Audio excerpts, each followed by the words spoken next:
I was 75 on the day. They tried to fold me into a plastic bed, like a shirt. Tuesday, April 9th, 10:40 a.m. The hallway smelled of lemon cleaner and boiled peas, and a plastic armband pinched the thinnest part of my wrist. "For your safety, Mr. Hart," said the admissions clerk, a young man with perfect hair and a smile trained to aim slightly past my eyes. "For my safety," I repeated, watching my daughter. No, the person formerly known as my daughter thumbed something furiously on her phone. "Dad, it's called Maple Harbor Care," she said, not looking up. "They have physical therapy on site and memory support." We talked about this. They had talked, past tense, around me, through me, their voices weaving nets, their hands moving papers, their eyes sliding away from me whenever I asked what precisely had happened to the house on Westmoreland and to the savings account I'd built with 42 tax seasons' worth of restraint. "You agreed," my son-in-law added.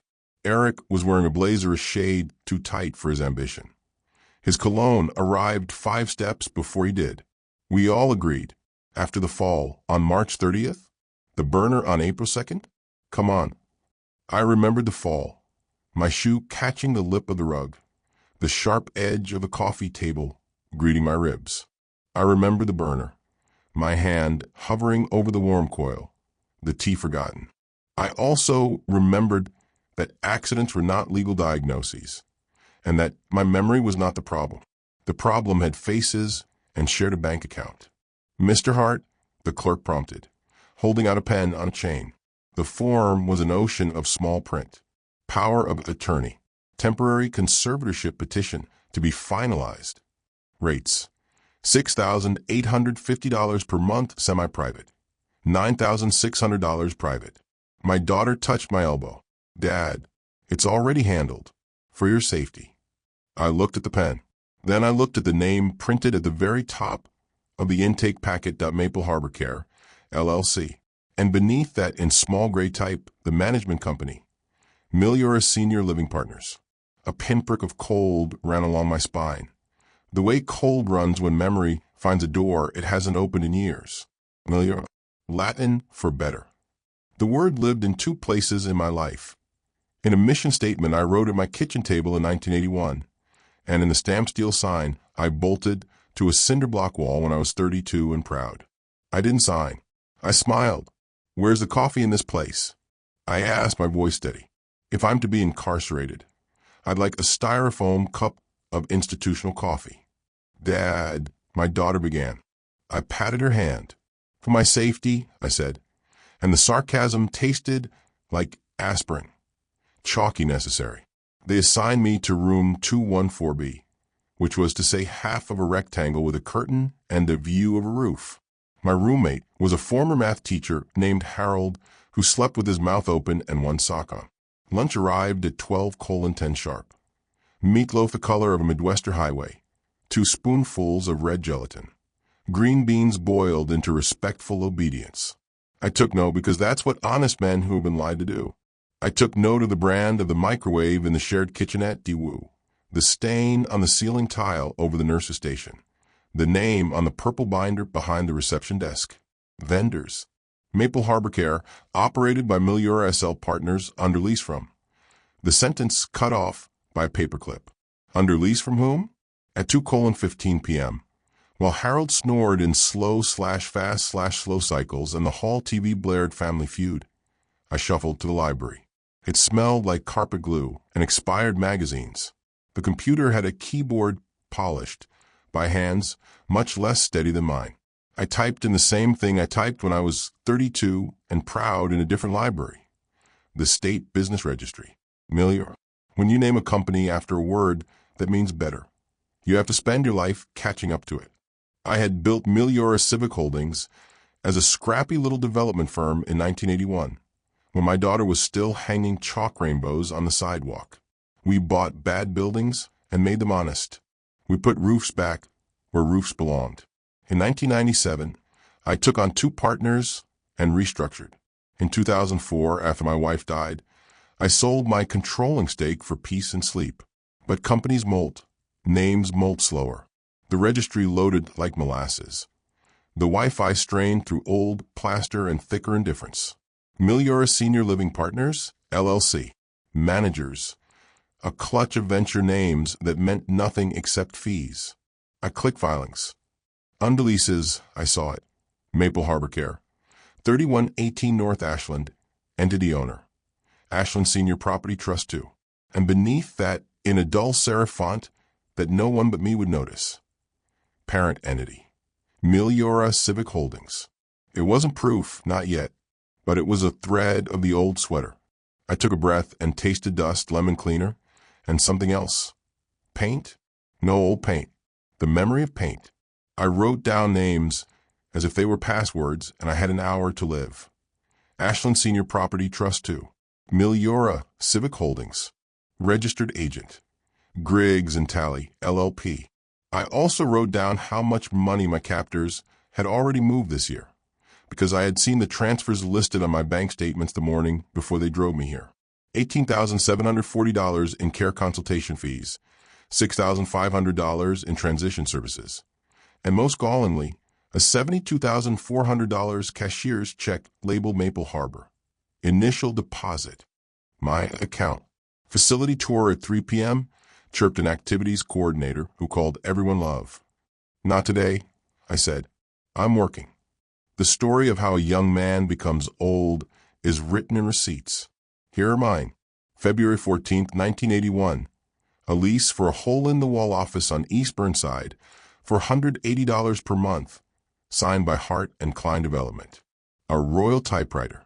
Coffee in a dented percolator. A corkboard with dreams pinned to it by thumbtacks. July 9, 1986. A loan guaranteed at 13.75% to buy a moldy fourplex. Nights scraping rot. Days selling hope. March 3, 1991. The year the sign went up Meliora Civic Holdings after Klein left and Harris joined, with sunnier suits and a brighter line of credit. September 21, 1997. My daughter's first day of college. I signed papers between her duffel bags. A debt facility at prime plus 3.5%, a partnership rubric that made room for limited partners who do not swing hammers. I kept 58% and swore I'd never give away more than half. May 12, 2004. Hospice.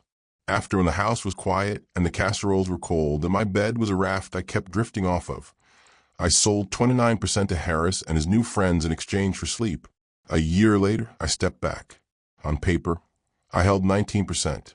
In my head, I held a map of steel beams and sewer lines across a city that thought it was too good for old men. What they never understood is that a good name is a homing signal.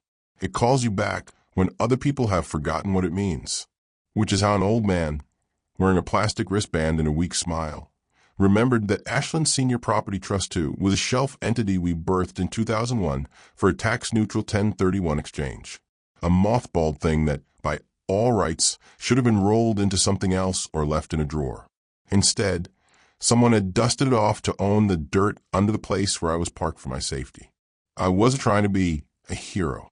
I was trying to breathe air that wasn't disinfectant. I phoned Margaret at 4:0, 5 p.m. Margaret doesn't do speakerphone. She does things once correctly and sends you a neat PDF. Tell me you're sitting down, I said. I'm in a Herman Miller Aaron chair, she replied dryly. What have your children done now? Put me in Maple Harbor Care, I said, glancing at Harold, who had improved to 2 socks. But that's not why I called. I need you to pull the cap table for Meliora Civic Holdings and any subsidiaries associated with Ashland Senior Property Trust 2. And then I need your broker to wake up. Waking up Anthony is easy, she said. Getting him to stop talking about bourbon is the trick. Why? Because I think I still own the floor under my prison, I said. And if I don't, we're about to. Silence stretched like an elevator cable. Okay, she said at last. Authorization? I smiled at the ceiling tile stain. Margaret, the power of attorney my daughter filed? Look at the signature. Under magnification. Forgery. Imitation, I said. Bad imitation. She tries to do the H in one stroke. Since 1973, I've lifted the crossbar. Margaret exhaled through her nose, which is the sound accountants make when they're about to enjoy themselves. Understood. I'll contact Griggs and Talley to confirm registered agent status. We'll need a notary. At 9 a.m. tomorrow, send the mobile notary to Maple Harbor, I said. I'll be in the library pretending to play checkers. Harold can be your witness, she said. Harold is asleep, I replied. She laughed. Transfers. Anthony will assemble a basket, I said, feeling 20 and treacherous. We'll come in at 312,000 shares in tranches, small enough to avoid flags, big enough to vote. If the market remembers me fondly, we'll get 9% in a week. The old guard won't feel the breeze until the wind. You're comfortable with $1.2 million in immediate exposure? I'm comfortable not being warehoused like a broken lawnmower, I said. We'll ladder it. $450,000 wired tomorrow at 10:30. Another $225,000 at close. The rest across 3 days, pending confirmations. Margaret's keyboard chattered like rain on a tin roof. And the family? The family will receive a letter, I said, from another lawyer, the one who handles both revocations and difficult ankles. She snorted. You mean divorces? I mean ankles, I said, because I'm about to trip them. At 4:40 p.m., I called my daughter. Sweetheart, I said, making my voice soft in a way that made my teeth hurt. About the mailbox keys? What mailbox keys? For Westmoreland, I said. I forgot to leave them on the hook by the back door. We changed locks, she said, and the pause after those words told me all I needed. For your safety. Of course, I said, and because the house is pending. Silence. Dad, she said finally. This is complicated. No, I said, and for the first time that day I let my voice be what it was. Mine. It's arithmetic. I gave you $98,000 for your down payment in 2011. I covered 3 of your mortgages in 2015 when Eric was between roles, totaling $53,400. In January, you withdrew $12,700 from my account labeled as urgent dental. In March, you moved $72,400 for your initial deposit here. That's $236,500.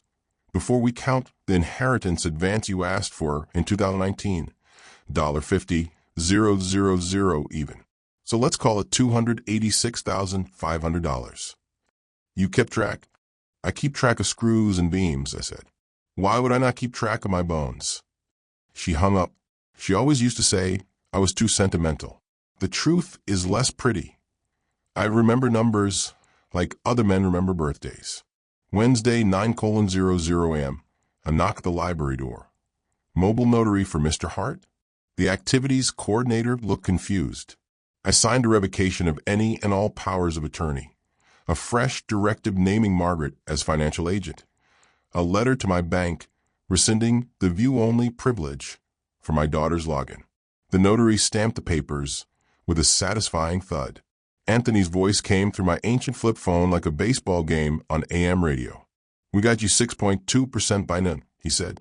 Some of the old LPs are liquidating. Feelings are hurt. The board won't notice until Friday, but when they do, they'll call it activist. Let them call it names, I said. I'm old. I've been called names. At 1:10 p.m., my daughter and Eric arrived with their best faces and worst words. They brought a shrink-wrapped puzzle, which was something she used to do when she still knew me. Dad loves puzzles. Eric brought a file folder. Dad, she began, I know you're upset, but this is about your safety. The stove, the fall, the money, I said. You forgot the money. The part where you siphoned me into a private room in a place I built. Eric snorted. You built houses. This is a corporate healthcare facility. Leased, I said, on land owned by an entity nested in one named after a word I invented for my life. Do you know what nesta means, Eric? It's what birds do when they plan to leave. He colored, which clashed with his blazer. We're your family. So act like it, I said, and slid an envelope across the table. That's a letter from Griggs and Talley, countersigned by a judge who owed me a favor from 1989 when we propped a school roof before a storm. Effective today, your access to my accounts is revoked. Your status as emergency contact is rescinded. Margaret's name is on the chart. And because you used a forged signature to initiate a power of attorney, there's a civil complaint drafted and ready. You'll receive it Friday. For your safety. My daughter's mouth opened and closed. Dad, you can't. I can do math, I said. Eric reached for the envelope. I reached for his wrist. 20 seconds, I said softly, is how long you held the front door of my house open last month while the realtor did a virtual tour through my living room. 20 seconds. I watched the whole thing from the azaleas. You didn't see me, but I saw you smirk when the realtor said cozy bones. I built those bones. He pulled his hand back, like I'd burned him. Please leave, I said. This is a library. People are trying to not remember things. Don't make it harder. They left the puzzle. It had 1,000 pieces. A picture of a lighthouse standing alone. At 4:55 p.m., a courier in a Navy windbreaker delivered a thick packet to the reception desk. I signed for it. Board meeting special. The cover read, April 19th, 10:00 m. Meliora Civic Holdings. Location, 114 South River, 3rd floor. The old building. My building. I slept that night like a man who had put a beam under a sagging roof. Not perfectly, but better. The morning of the meeting, I wore the suit my wife loved. Dark gray, the lining stitched with blue thread. I ate eggs over hard from a plate the size of a steering wheel and drank coffee that tasted like the end of a road. Harold wished me luck in numbers. 2.73. Good enough, I said. At 9:42 a.m., Margaret parked to the curb in a car she does not care about. You look like a person, she said approvingly. This place smells like old ambition. Ambition ages badly, I said. The elevator groaned the way it always had. In the conference room, the table still bore the gouge from 1993 when a contractor slammed a sample of rebar into it to prove something. The current board was already sitting. 3 venture faces, 1 Harris, 1 woman I didn't know, and an empty chair at the end. They looked up at me like I was a late delivery. Mr. Hart, Harris said, a smile congealing. You look spry. I look like the man who just quietly acquired 12.4% of your voting shares, I said, placing a folder on the table. Held via Hart Revival Trust, formed last Thursday. You can't, one of the venture faces began. Can, I said. Did. And as of last night, I have options on another 6% contingent on the removal of the current management contract with Meliora Senior Living Partners. Which is to say, I propose we fire ourselves. Silence is a sound. It's the moment a hammer misses a nail and hits a thumb. Margaret slid a resolution across the table. Motion to terminate the existing third-party operations agreement for Maple Harbor Care effective 30 days from today. With cause. Material mismanagement. Substandard care. Reputational risk. Conflicts of interest. Harris snorted. What cause? I opened a binder like a hymnal. 3 state citations for understaffing in Q1. Maintenance deferred beyond code on 2 fire doors. A contract with a food vendor owned by Eric's cousin, charging 32% above market for meatloaf resembling a blunt instrument, and an occupancy report that inflates filled beds by counting pending move-ins for 6 weeks. Also, you parked me there. That last part isn't It is, I said, because it means your judgment isn't signed, and because you did it to the wrong old man. We voted. It was not unanimous. It was decisive. The woman I didn't know, the representative from a pension fund with a conscience and a calculator, voted with me. Harris voted against the motion, like a man throwing dirt on his own shoes to prove a point. The venture faces voted according to the heat in the room. When the resolution passed, the air changed. You could smell it. Old paint giving way to the idea of new paint. Who will run the facility? Harris demanded. You. No, I said. A partner worth the word. I've already spoken with ST and some rehab and transitional care. They propose a model that doesn't warehouse people. 4-month intensives for knees and hips, speech therapy for stroke, a vocational retrain wing for late life career shifts. They'll pay an honest rent and fix the elevators. We'll rename it Hart House Rehabilitation. We'll open a community kitchen on Saturdays. We will not serve red gelatin unless asked. Costs, one of the venture faces said, already calculating how to say it to his boss. Upfront capex, $820,000 for upgrades, sprinklers, PT gym, kitchen overhaul, Margaret said. Lease rate adjusted to $21 per SQ foot, triple net. 5-year term with 2 5-year renewals. Stage 1 occupancy break even at 60 beds. Profitable at 79, with Medicare reimbursements. Revenue projections beat your current model by month 8. They didn't clap. People like that don't clap until a ribbon is cut. But one of them nodded, which is the same thing as a hug in their language. I stood. I have one more piece of business. I lifted another folder. Personal. My house at 18 Westmoreland. It was listed without my consent. The listing has been withdrawn effective this morning. And as for my family, I breathed. I am evicting them. From where? Harris blinked. From the part of my life where I pretend theft is care, I said. The next weeks had the rhythm of work. Real work, the kind you can smell. On April 24th, I walked through Maple Harbor. No, not Maple Harbor anymore. With a new sight lead from Street Anselm, a woman who wore steel-toed boots and knew the difference between a promise and a plan. The maintenance crew peeled off baseboards like bandages. The carpet came up in strips of old stories. We ate lunch at a folding table.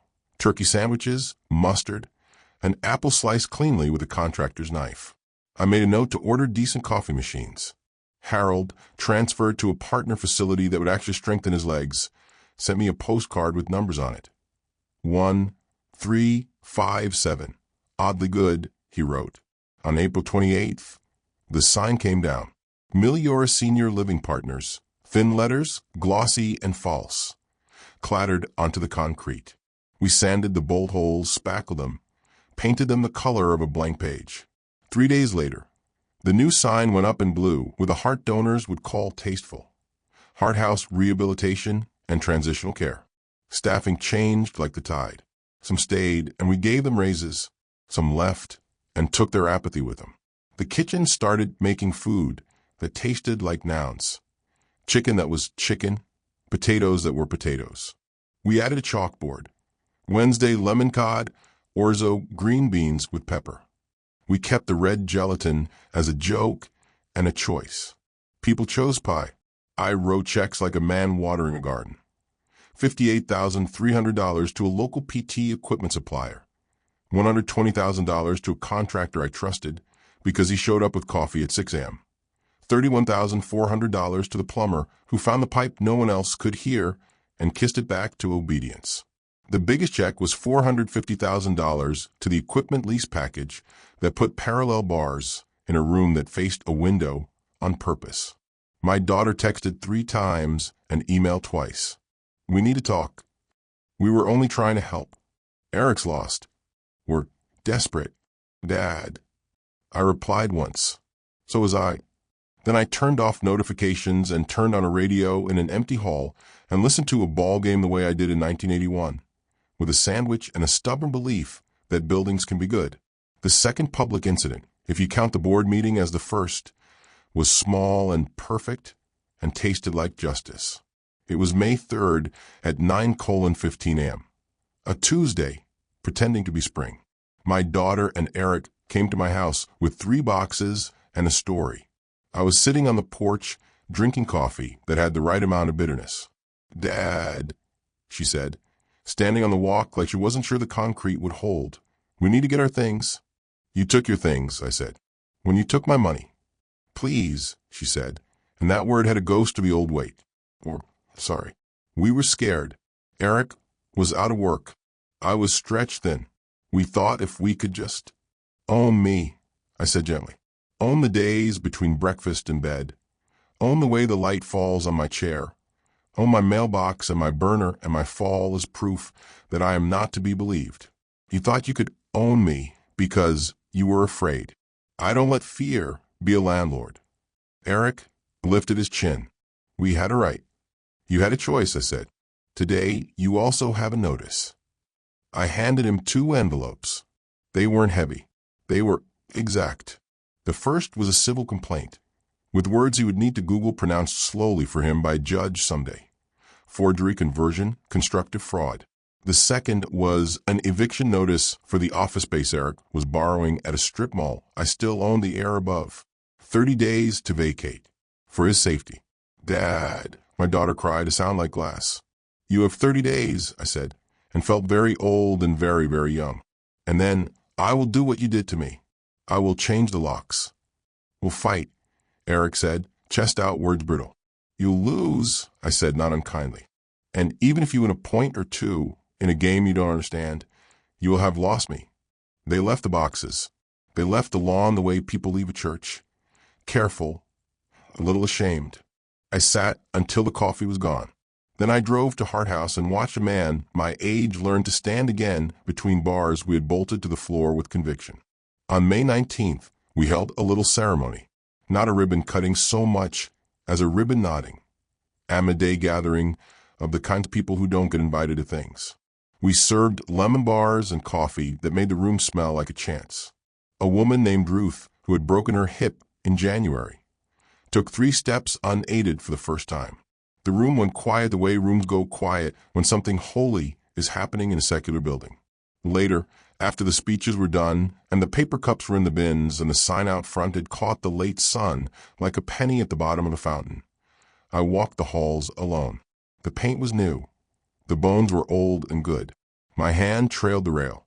I passed the library, and there, on the shelf, between 2 outdated atlases, sat the puzzle my daughter had left. The lighthouse stood in 1,000 unconnected pieces, a promise in parts. I took it down. I brought it to a table. I started with the edges, because that is how patient men win. An aide passed by and offered me a coffee. Sugar, she asked. No, I said, smiling at the blue cardboard on the table. I'm off sugar. Outside the window, 2 sparrows argued on the branch of a tree. I had paid a man $1,200 to prune. Inside, a physical therapist laughed at a joke only she could hear. Somewhere down the hall, someone cried softly at the relief of a small, impossible victory. At 4:12 p.m., I pressed the first 2 puzzle pieces together. They clicked. I am old enough to know that justice is rarely delivered in one clean slice. It's built, like anything worth standing inside, with beams, with screws, with checks and stubbornness, with coffee that is finally right, with a name that remembers you when people forget. They called it a facility. I call it a place where people get better. And if they need a lighthouse, I have the edges ready. By the end of the month, the eviction notices were not for me. They were stamped, dated, and correct.